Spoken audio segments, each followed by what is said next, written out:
नमस्कार दोस्तों, मेरा नाम ऋषिकेश है और आप देख रहे हो डेव विद ऋषि चैनल।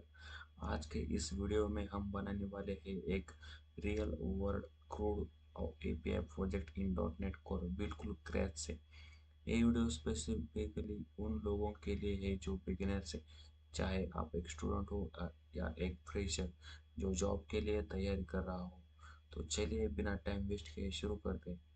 हमारा प्रोजेक्ट का ओवरव्यू बताता हूँ आपको। और इस प्रोजेक्ट में हम डेवलप करेंगे एक रेस्टफुल एपीआई जिसमें आप कर सकते हो create, update, read and delete operations.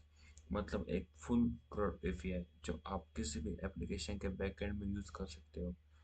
और हमारा प्रोजेक्ट का टेक्नोलॉजी स्टैक है dot net Core, Web API, C sharp, SQL Server, Entity Framework code और Visual Studio Code, VS Code. And in this project हम कवर करेंगे project setup, model and DB creation, entity framework code migration, database setup, code endpoints using controller and testing API with Postman। तो सबसे पहले हम open करते हैं visual studio. उसके बाद हम करेंगे क्रिएट अ न्यू प्रोजेक्ट। उसमें हम यूज करेंगे ASP.NET Core Web API MVC model view controller.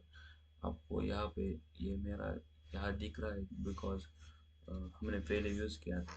यहाँ आपको नहीं दिख रहा, तो आप यहाँ सिलेक्ट कीजिए C sharp all platform web API.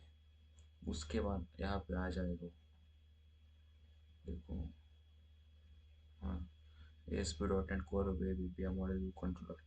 उसके बाद हम करेंगे नेक्स्ट। नेक्स्ट करने के बाद हम प्रोजेक्ट का नाम देंगे हमारे। हम क्रिएट करेंगे CRUD operation using for employee management system. तो हम यहाँ नाम देंगे एम्प्लॉय मैनेजमेंट सिस्टम।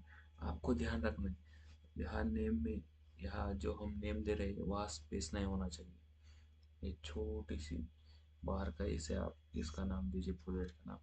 हम लोकेशन सिलेक्ट करते डी ड्राइव में यूट्यूब चैनल फोल्डर है, वहाँ पे डॉट नेट प्रोजेक्ट में हम सिलेक्ट करेंगे। उसके बाद हम करेंगे नेक्स्ट बटन पर क्लिक। उसके बाद हम फ्रेमवर्क चूज करेंगे डॉट नेट का। हम डॉट नेट 8.0 यूज़ करेंगे because dot net 8.0 long term support है और 7 आउट ऑफ सपोर्ट हो गए, तो हम यूज़ करेंगे 8.0। उसके बाद हम क्रिएट पे क्लिक करेंगे।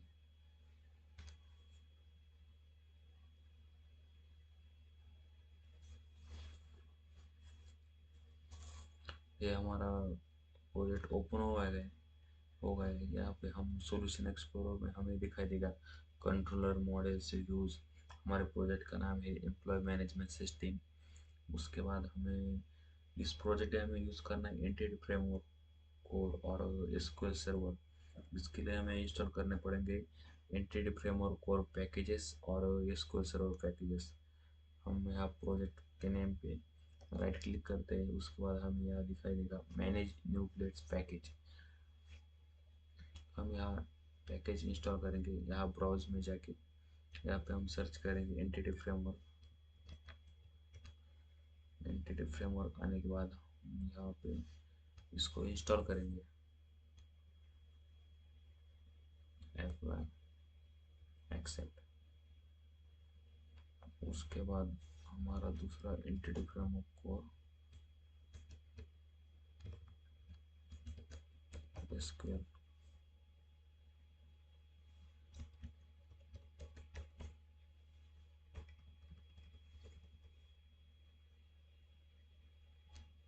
उसके लिए हमें एसक्यूएल सर्वर भी चाहिए, ये रहा। इसको भी हम इंस्टॉल कर लेते हैं।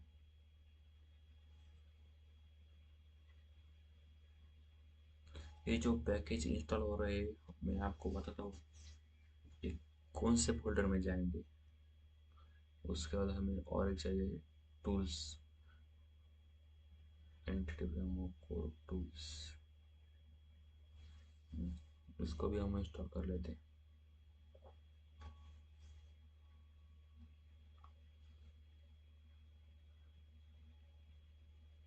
तो हमारे तीनों पैकेज यहाँ पर इंस्टॉल हो गए हैं। तो मैं आपको यहाँ सॉल्यूशन एक्सप्लोरर में यहाँ पे पैकेज दिखाता हूँ। प्रॉपर्टीज डिपेंडेंसीज में जाके डिपेंडेंसीज में पैकेजेस फोल्डर है, उसमें मैं दिखाई देंगे Entity Framework Core, Entity Framework Core dot SQL Server और Entity Framework Core dot tools. ये तीन पैकेज हमने इंस्टॉल किए अभी। और मैं आपको प्रोजेक्ट का स्ट्रक्चर बताता हूँ। यहाँ पे हमारे पैकेज रहे और एक फ्रेमवर्क है डॉट नेट, हमारा डॉट नेट कोर और डॉट नेट ऐप। इसके बाद प्रॉपर्टीज का फोल्डर रहता है, उसमें लॉन्च सेटिंग रहती है। इधर ओपन हो गया, इधर profile H T P H T P S I S express जो हम यहाँ पे सिलेक्ट करेंगे वो। उसके बाद एक कंट्रोलर का फोल्डर रहता है, हम मेन कंट्रोल्स लेके जाते हैं। और एक मॉडल का यहाँ पे मॉडल क्रिएट करेंगे हम।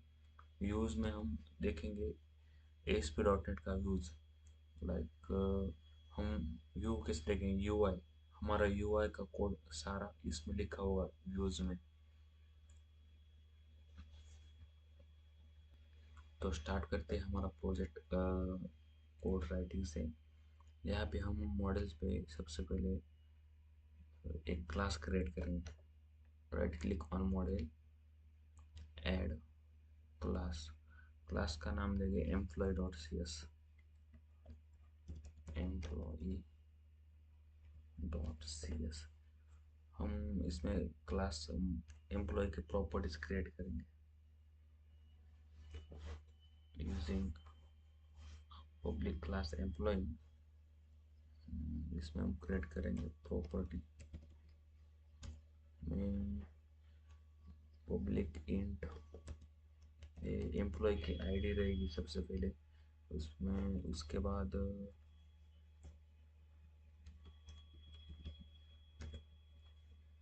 एम्प्लॉय का आईडी के बाद एम्प्लॉय का फुल नेम भी होगा। एम्प्लॉय का फुल नेम यानी कि स्ट्रिंग।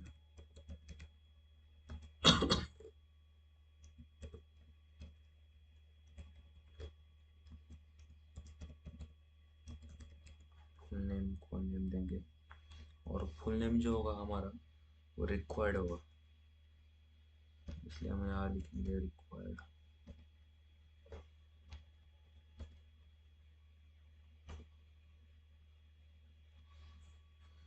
उसके बाद हमारा डिपार्टमेंट होगा, एम्प्लॉय का डिपार्टमेंट वो भी रिक्वायर्ड होगा।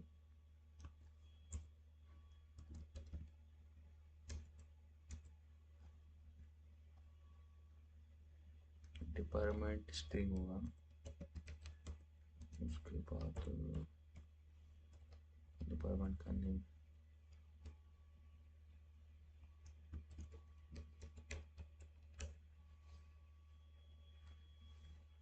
डिपार्टमेंट के बाद एम्प्लॉय की सैलरी भी होगी।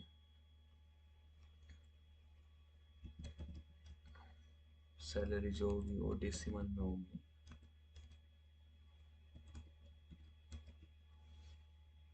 और सैलरी की जो रेंज है वो फिक्स होनी चाहिए, तो इसलिए हम रेंज का यूज़ करेंगे यहाँ पे। रेंज रेंज देंगे हम 10,000 से, चाहे तो 1,000 से देंगे, 1,000 से। उसके बाद हम देंगे 10 लाख तक।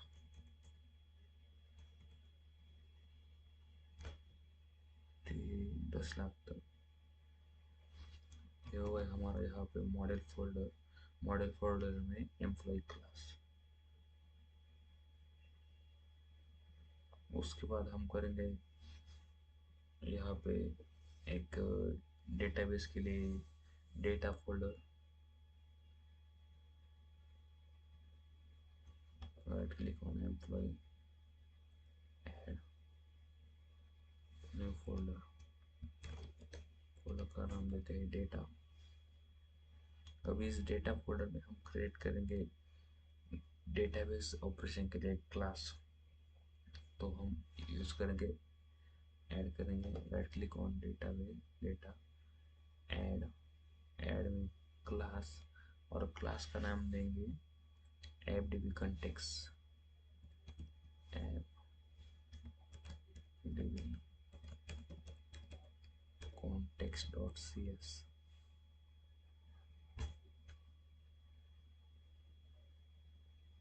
अब इस ऐप डेटा फोल्डर में हमने जो ऐप डीबी कॉन्टेक्स्ट बनाए उसमें हम हमारे एम्प्लॉय के डिटेल्स सेव करने के लिए एक टेबल क्रिएट करना पड़ेगा। उसके लिए हम यहाँ पे कोड लिखेंगे।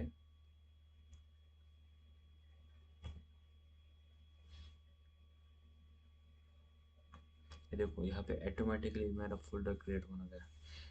लाइक हम एग्जांपल के लिए उसने देखा public DB set employee, employee get set, और उसके बाद पब्लिक ऐप डीबी कॉन्टेक्स्ट, ये सब ऑटोमेटिकली बना कर दिया। उसको हम टैप करते हैं, ये देखो बन गया, ऑटोमेटिकली ऐड हो गया। और हम इसको यूज नहीं करेंगे, हम टाइप करेंगे कोड। तो यहाँ पे हम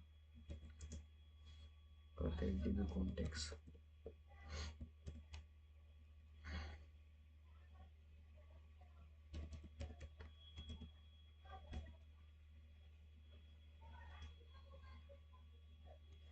डीबी कॉन्टेक्ट के बाद यहाँ पे ऑटोमेटिक कोड आ गया, public app DB context, dB context option, app DB context option, उसका बेस ऑप्शन, एक्यूरेट कोड आ गया, ये रहा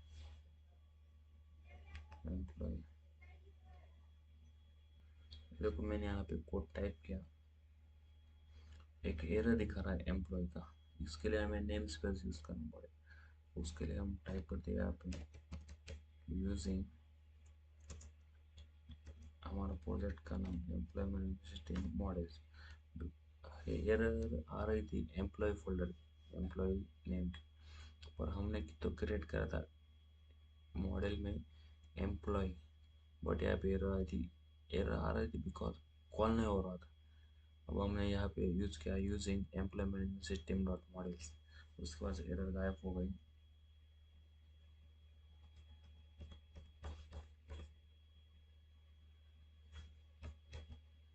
हम उसको यहाँ पे सेव करते हैं, और उसके बाद हम जाएंगे कनेक्शन के बाद हमें एक डेटाबेस क्रिएट करना पड़ेगा। हम एक डेटाबेस क्रिएट करते हैं, और डेटाबेस क्रिएट करने के बाद ऐप डॉट जेसन में हम यहाँ पे ऐप डॉट जेसन में यहाँ पे हम एक ऐड करेंगे कनेक्शन स्ट्रिंग।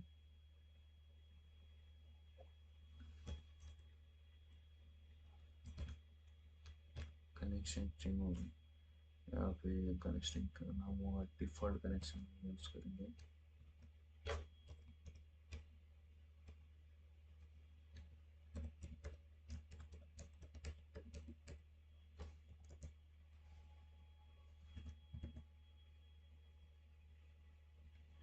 यहाँ पे हम अपने कनेक्शन के स्ट्रिंग का पाथ कॉपी करके आप पेस्ट करेंगे।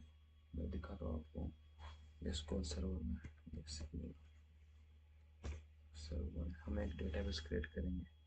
हमारा डेटाबेस का नाम होगा एम्प्लॉय डीबी करते हम देखते पहले हमारा एग्जिस्टिंग करना।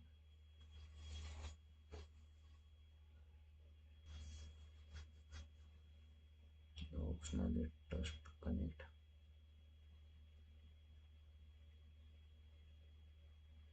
उसके बाद डेटाबेस में हम जाएंगे,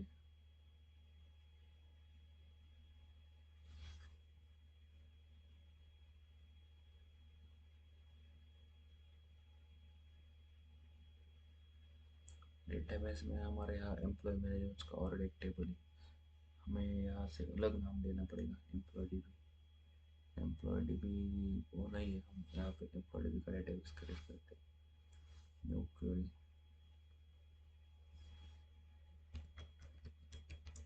क्रिएट डेटाबेस, डेटाबेस का नाम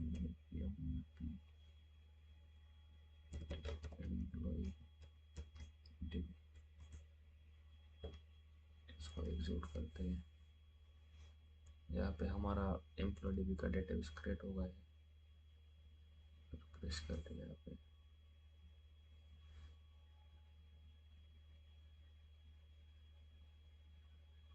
यहाँ पे एम्प्लॉय डिबी का डेटाबेस क्रिएट हो गया।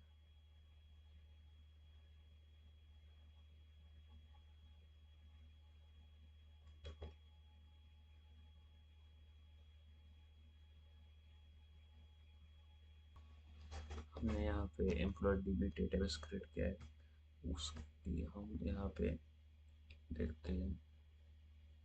हम यहाँ इजी विजुअल स्टूडियो में से ही उसका कनेक्शन स्ट्रिंग कॉपी पेस्ट करते हैं। तो देखो ऑप्शनल कनेक्ट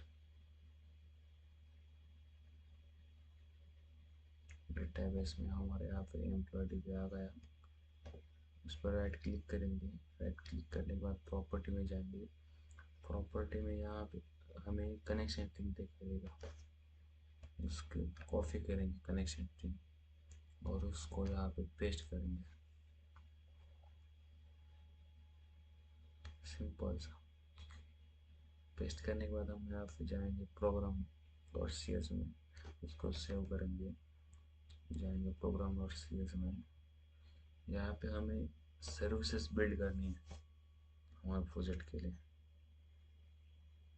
मैं कोड लिखता हूँ, आप देखें यहाँ पे बिल्डर है, वेयर बिल्डर, उसके बाद बिल्डर रहता है, उसके बाद ऑप्शंस। अब यहाँ पे हम टाइप करेंगे।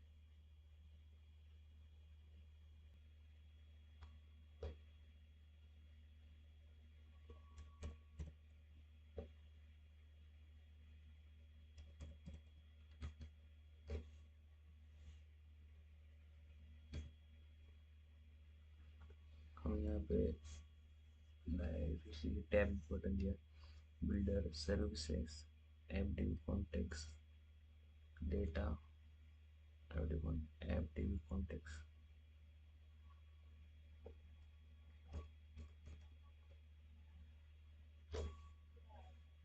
उसके बाद options dot users server builder dot configuration dot get connection string का नाम दिया हमने। इसके एक एरर आ रही है यूज एसक्यूएल सर्वर, इसको फिक्स करेंगे यहाँ से यूजिंग माइक्रोसॉफ्ट। उसके बाद यहाँ पे अनदर एक एरर आ रही है, इसको भी हम फिक्स करते हैं यहाँ पे जो मैनेजमेंट डेटा। दोनों एरर गई। हमने यहाँ पे प्रोग्राम डॉट सी एस में हमने जो कनेक्शन स्ट्रिंग बनाई डिफॉल्ट कनेक्शन, उसके पैकेजेस यहाँ हमने बिल्ड किए यूजिंग डिपेंडेंसी इंजेक्शंस। उसके बाद हम जाएंगे, उसके बाद हम यहाँ पे आएंगे कंट्रोलर्स फोल्डर में। कंट्रोलर्स फोल्डर में यहाँ पे हमको main logic M V C का मतलब है select M V C controller. हमें एक कंट्रोलर ऐड करना है लाइक एम्प्लॉय कंट्रोलर।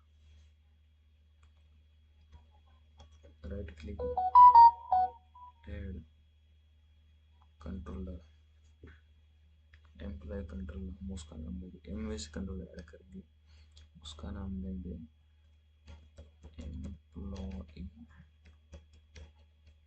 कंट्रोलर। यहाँ पे एम्प्लॉय कंट्रोल आ गया। हम यहाँ पे एम्प्लॉय कंट्रोल में हमारा सब कोड लिखेंगे। मैं डायरेक्टली लिख देता हूँ आप, बिकॉज बहुत लेंदी कोड है। मैं आपको एक्सप्लेन करता हूँ उसके बाद। यहाँ पे हमने कोड टाइप किया है। यहाँ पे देखो private read only FDB context underscore context लिखा है।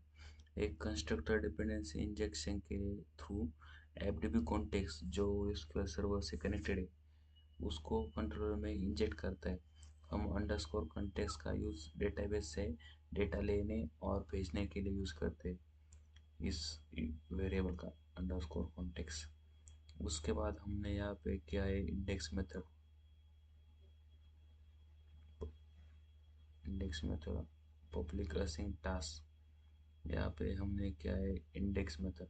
ये मेथड डेटाबेस से सभी एम्प्लॉय की लिस्ट असिंक फेच करता है, असिंक्रोनसली फेच करता है, और इंडेक्स व्यू को रिटर्न करता है। यहाँ पे मेथड एम्प्लॉयज यूआरएल पे चलता है। उसके बाद हमने टाइप किया है public sync task I action result details. Details में इंट क्वेश्चन मार्क आईडी है। अगर किसी एम्प्लॉय का स्पेसिफिक आईडी दिया गया हो तो ये मेथड उस एम्प्लॉय का डिटेल्स पेज रिटर्न करता है। अगर आईडी नल या इनवैलिड हो तो नॉट फाउंड रिटर्न करता है। अब ये देखो नॉट फाउंड आईडी होगा, ओके, देन प्रिंट फर्स्ट और डिफॉल्ट यूज किया है। उसके बाद एम्प्लॉय आईडी मिला नहीं तो रिटर्न नॉट फाउंड मिला है। उसके बाद हमने किया है क्रिएट मेथड यूज किया है। ये मेथड एक एम्प्टी फॉर्म रिटर्न करता है जिसमें यूजर न्यू एम्प्लॉय की डिटेल्स एंटर करता है। और उसके बाद हमने किया है क्रिएट का मेन मेथड। जब यूजर फॉर्म सबमिट करता है, ये मेथड फॉर्म से आए डेटा को एम्प्लॉय, ये मेथड किया है ना हमने, ये मेथड का बता रहा हूँ मैं आपको। जब यूजर फॉर्म सबमिट करता है, ये मेथड फॉर्म से आए डेटा को एम्प्लॉय ऑब्जेक्ट के रूप में लेता है। अगर वैलिडेशन ठीक हो, मॉडल डॉट मॉडल स्टेट, हमने टाइप किया मॉडल स्टेट इज वैलिड, तो वो डेटा डेटाबेस में इंसर्ट कर दिया जाता है। यहाँ पे डेटा अगर वैलिड होगा तो डेटाबेस में हमारा इंसर्ट होगा, और action to redirect to action name index page पे जाएगा। यहाँ पे हमने अगला किया है एडिट मेथड।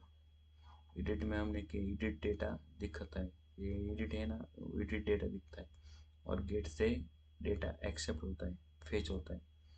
इसमें हमने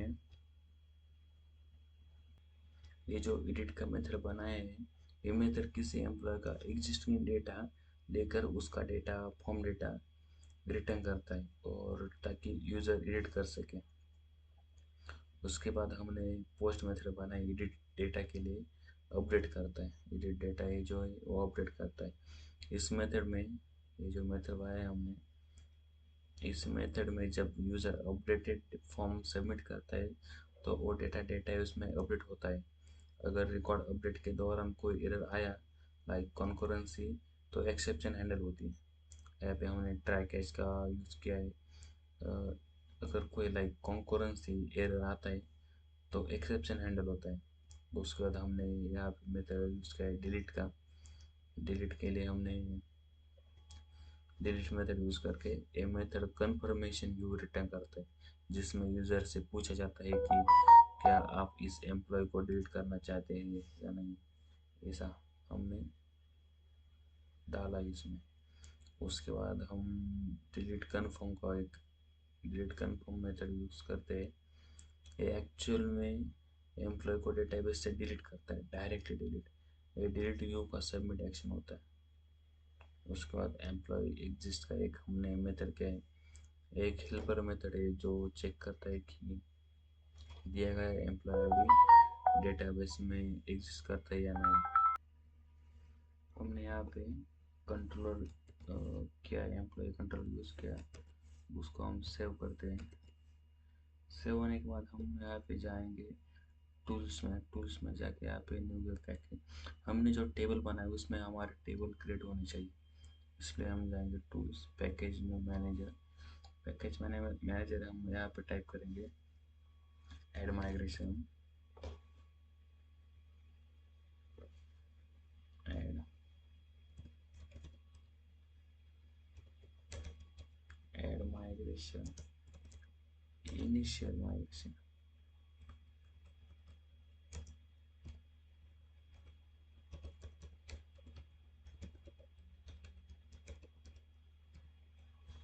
यहाँ पे एंटर करेंगे। यहाँ पे देखो हमारा माइग्रेशन बिल्ड होगा, यहाँ पे सही से होगा तो सक्सेसफुली बिल्ड। एरर आ गया तो यहाँ पे एरर का मैसेज दिखाएगा। देखते रहो। मैं यहाँ पे देखो बिल्ड सक्सेड आ गया। उसके बाद हम यहाँ पे टाइप करेंगे अपडेट डेटाबेस।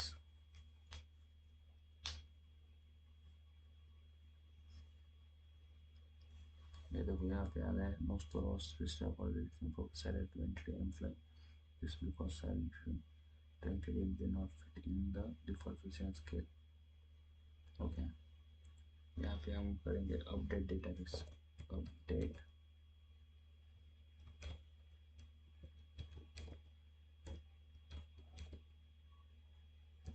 डेटाबेस और एंटर करेंगे। ये देखो बिल्ड स्टार्टेड बिल्ड सक्सेड। यहाँ पे हमारा माइग्रेशन क्रिएट होगा। ये सब होने के बाद यहाँ पे हमको जो सॉल्यूशन एक्सप्लोरर है वहाँ पे हमारा माइग्रेशन का फोल्डर आ जाएगा। माइग्रेशन के फोल्डर में यहाँ पे हमारा कोड आ जाएगा ऑटोमेटिकली।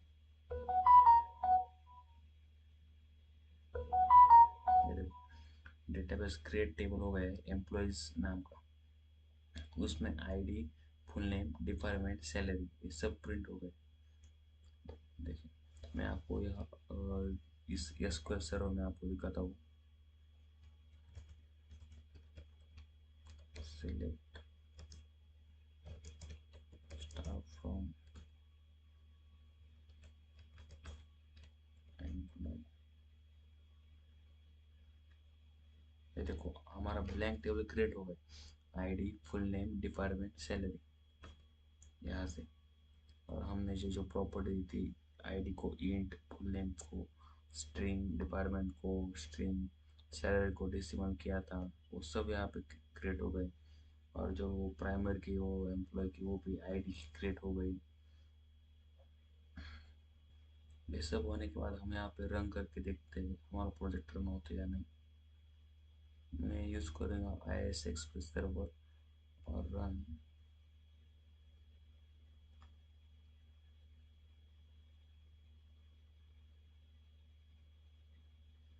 हमारा प्रोजेक्ट यहाँ पे अगर रन होगा।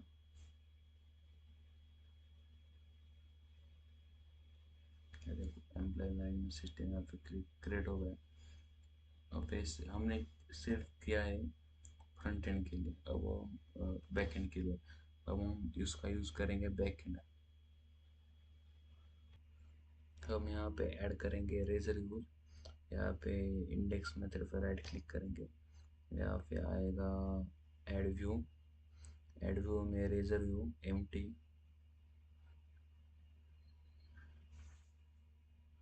और डायरेक्टली हम ऐसा भी लिख सकते हैं add view razor view, but हम यहाँ पे देंगे एम्प्टी। उसके बाद हम यहाँ पे कोड ऐड करेंगे उसमें। हमारा उसका नाम index dot C S S T M is okay. Now add. देखो हमारा यहाँ पे इंडेक्स का रेजर ऐड हो गया। अब हम इसका यहाँ पे कोड लिखेंगे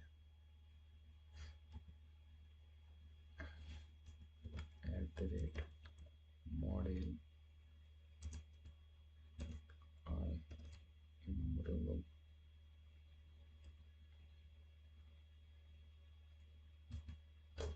यहाँ पे ज़्यादा टाइम नहीं हो इसलिए मैं डायरेक्टली आपको कोड टाइप करने के बाद दिखाता हूँ। तो हमने यहाँ पे इंडेक्स का कोड टाइप किया है। उसके बाद हम यहाँ पे जाएंगे। यहाँ पे हम सेम डिटेल्स क्रिएट का, अपडेट का और डिलीट का सेम है। सेम पे हम यहाँ पे क्रिएट करेंगे। Right click, add view, razor view empty, then go to, then उसके बाद लेंगे क्रिएट। क्रिएट के बाद ऐड करेंगे। हम फिर से यहाँ पे कोड लिखते हैं और दिखाते हैं आप।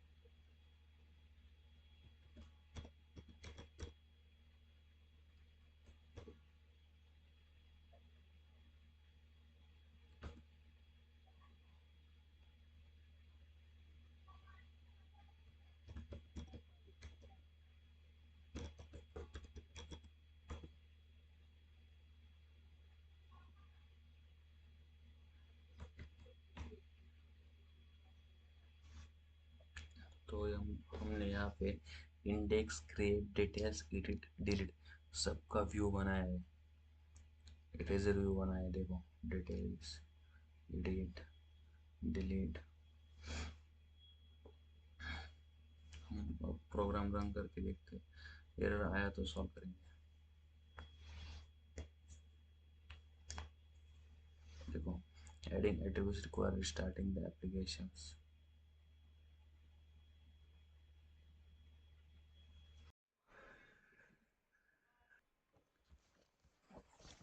तो मैंने यहाँ पे सभी फाइल रन की, फाइल सेव किया है। उसके बाद हम रन करेंगे। देखो आउटपुट दिखाता हूँ मैं आपको रन करने के बाद।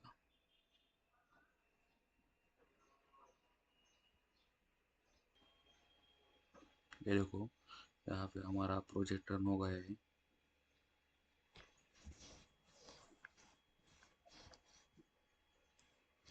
ये देखो हमारा employ list web API with MVC, हमारा प्रोजेक्ट रन हो गया है। यहाँ पे हमारा एम्प्लॉय लिस्ट का इंडेक्स पेज आ रहा है। इंडेक्स पेज में यहाँ पे फुल नेम, डिपार्टमेंट, सैलरी और एक्शन। एक्शन में हम इसको हमारा करंट ऑपरेशन कर सकते हैं। लाइक हम डिटेल पे क्लिक करेंगे तो डिटेल्स आ जाएंगे। बैक टू लिस्ट, उसके बाद एडिट पे क्लिक करेंगे तो एडिट हो जाएगा। और सेम एज डेट। अब आपको मैं क्रिएट दिखाता हूँ। क्रिएट के लिए यहाँ पे फुल नेम डालेंगे, जैसे कि यहाँ पे डालते हैं खान। सलमान खान का डिपार्टमेंट होगा उसका मूवी, सैलरी सेल हो जाएगी समथिंग समथिंग। उसके बाद क्रिएट क्लिक करेंगे और सैलरी की रेंज जो है बिटवीन 1000 टू 10 लाख यहाँ पे कम करते हैं। उसके बाद क्रिएट करेंगे तो यहाँ पे देखो सलमान खान का क्रिएट हो गया है मूवी एम्प्लॉय डिटेल्स। उसके बाद हम उसको एडिट भी कर सकते हैं। हम सलमान मूवी की जगह हम लिख देंगे यहाँ पे कुछ अनदर लाइक आईटी भी लिख सकते हैं। उसके बाद सेव करेंगे, सेव हो जाएगा। उसके बाद डिटेल्स में जाके उसको डिपार्टमेंट चेंज हो गया है, देखो। उसके बाद बैक टू लिस्ट आ जाएंगे। यहाँ ये रहा हमारा प्रोजेक्ट। मैं आपको इसका सब कोड गिटअप पे डाल दूंगा और डिस्क्रिप्शन में लिंक भी दे दूंगा। आप जाके डाउनलोड कर सकते हैं सीधा।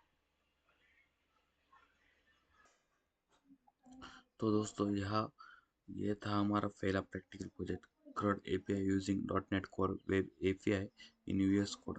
अगर आपको वीडियो पसंद आया हो तो लाइक करें, चैनल डेव विद ऋषि को सब्सक्राइब करें और कमेंट में ज़रूर बताइए आपका अगला प्रोजेक्ट कौन सा होना चाहिए।